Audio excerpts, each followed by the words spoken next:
آج ہمارے اور آپ کے سامنے مسئلہ سنگین کیوں ہو رہا ہے؟ یہ خودکشیاں کیوں زیادہ ہو رہی؟ کیوں لوگ اپنی جان دینے پہ تلے ہوئے؟ اس کی سب سے اہم بنیادوں میں سے ایک اہم بنیاد یہ ہے کہ اسلامی تربیت ان کو نہیں ہے، اسلامی تعلیمات کی ان باریکیوں نزاکتوں سے ہم نے کبھی ان کو واقف نہیں کروایا۔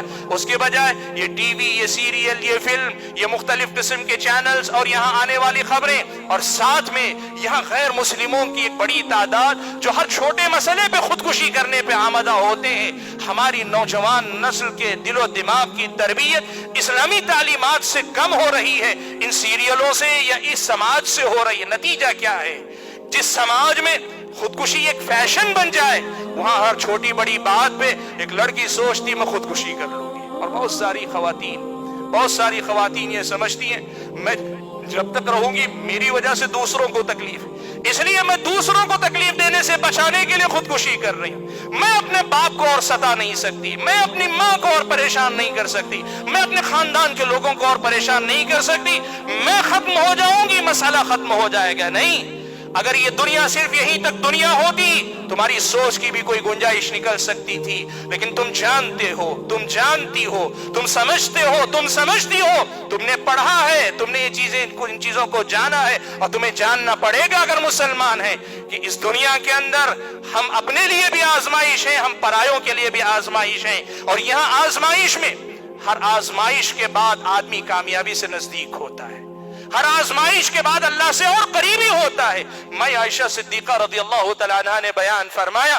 اللہ کے نبی صلی اللہ علیہ وسلم نے فرمایا کہ مومن کو اگر پیر میں کانٹا بھی چبھتا ہے، اس کانٹے کی چبھن کے بدلے میں ایک گناہ اللہ معاف کرتا ہے، اس کی ایک درجہ اللہ تعالیٰ بلند کر دیتا ہے۔ ایک کانٹا بھی آپ کے گناہوں کا کفارہ بن رہا ہے اور آپ کے درجات کی بلندی کا سبب بن رہا ہے۔ تو آپ کی زندگی کے یہ مسائل جو پہاڑ ہیں، جن کے سامنے آپ کی ہمت جواب دے رہی ہے، آپ یہ سوچو یہ پہاڑ نہیں، یہ پہاڑوں جیسے ہمارے گناہوں کو مٹانے کا سبب بن جائے گی۔ صبر کرو، مقابلہ کرو، اور آخری حل خاص طور پہ ازدواجی زندگی کے معاملات میں اسلام نے یہ رکھا ہے، اگر زندگی نہیں ہو پا رہی ہے طلاق لے لو، خلا کروا لو۔ اللہ نے زندگی میں بڑی گنجائش یہ رکھی ہے۔ حضرت ام سلمہ جب تک حضرت ابو سلمہ کے نکاح میں تھی، بڑے اچھے شوہر تھے۔ اللہ کے نبی صلی اللہ علیہ وسلم نے حضرت ابو سلمہ کے انتقال کے بعد آ کر دعا سکھلائی کہ اللہ تعالیٰ ان سے بہتر شوہر مجھے عطا کر۔ حضرت ام سلمہ کی سمجھ میں نہیں آ رہا تھا کہ ابو سلمہ سے بہتر بھی کوئی شوہر مل سکتا ہے کیا؟ وہ کہتی ہے میں یہی سوچتی رہی کہ ابو سلمہ سے بہتر شوہر کہاں سے مل سکتا ہے۔